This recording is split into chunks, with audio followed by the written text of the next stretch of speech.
السلام علیکم دوستو، نبی کریم صلی اللہ علیہ وسلم اور ایک کھجور کے درخت کا واقعہ۔ نبی کریم صلی اللہ علیہ وسلم اپنے صحابہ کرام کے درمیان تشریف فرما تھے کہ ایسے میں ایک نوجوان شکایت لے کر حاضر خدمت ہوا، کہنے لگا، یا رسول اللہ صلی اللہ علیہ وسلم، میں اپنی کھجوروں کے باغ کے گرد دیوار تعمیر کروا رہا تھا کہ میرے ہمسائے کا کھجور کا باغ درمیان میں آ گیا ہے۔ میں نے اپنے ہمسائے سے درخواست کی کہ یا تو وہ درخت میرے لیے چھوڑ دے یا میرے ہاتھوں فروخت کر دے۔ اس نے دونوں صورتوں میں انکار کر دیا ہے۔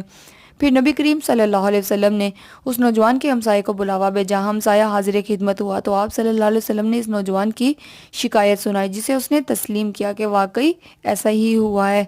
آپ صلی اللہ علیہ وسلم نے فرمایا، تم اپنا کھجور کا درخت اس نوجوان کے لیے چھوڑ دو یا اس کو بیچ کر اسے قیمت لے لو۔ اس آدمی نے دونوں حالتوں میں انکار کر دیا۔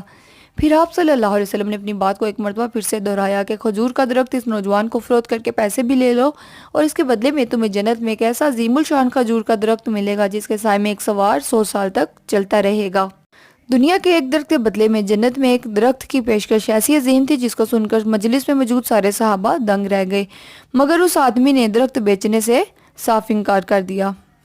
مجلس میں موجود ایک صحابی ابو درداء رضی اللہ تعالیٰ عنہ آگے بڑھے اور نبی کریم صلی اللہ علیہ وسلم سے عرض کی، یا رسول اللہ صلی اللہ علیہ وسلم، اگر میں کسی طرح وہ درخت خرید کر اس نوجوان کو دے دوں تو کیا جنت کا وہ درخت مجھے ملے گا؟ تو آپ صلی اللہ علیہ وسلم نے جواب دیا، ہاں، تمہیں وہ درخت ضرور ملے گا۔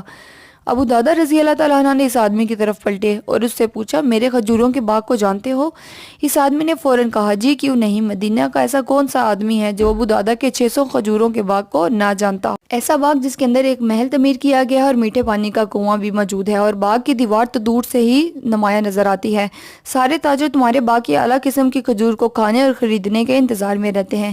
ابو درداء رضی اللہ تعالیٰ نے اس آدمی کی بات کو مکمل ہونے پر کہا، پھر کیا تم اپنے اس کھجور کے درخت کو میرے سارے باغ، محل، کنویں اور خوبصورت دیوار کے بدلے میں فروخت کرتے ہو؟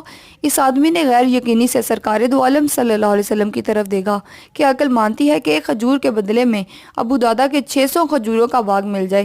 معاملہ ہر لحاظ سے فائدہ مند نظر آ رہا تھا۔ پھر نبی پاک اور صحابہ کرام نے گواہی دی اور معاملہ طے پا گیا۔ پھر ابو درداء نے نبی پاک سے پوچھا، یا رسول اللہ، اب جنت میں میرا ایک درخت پکا ہو گیا؟ تو آپ صلی اللہ علیہ وسلم نے کہا، نہیں، جس پر مجلس میں موجود سب لوگ حیرت زدہ ہو گئے۔ تو آپ صلی اللہ علیہ وسلم نے اپنی بات کو مکمل کرتے ہوئے کہا، جس کا مفہوم کچھ اس طرح ہے، اے ابو درداء، اللہ رب العزت نے جنت میں ایک درخت، محض ایک درخت کے بدلے میں دینا تھا، تم نے اپنا پورا باغ دے دیا۔ اللہ رب العزت جود و کرم میں بے مثال ہے، انہوں نے تجھے جنت میں کھجوروں کے اتنے باغات عطا کیے ہیں جو کثرت کی بنا پر گنے نہیں جا سکتے۔ پھر ابو درداء خوشی سے اپنی بیوی کے پاس پہنچے اور ساری بات بتائی تو ان کی بیوی خوشی سے کہنے لگی، اے ابو درداء، تو نے منافع کا سودا کیا ہے، اے ابو درداء، تو نے منافع کا سودا کیا ہے۔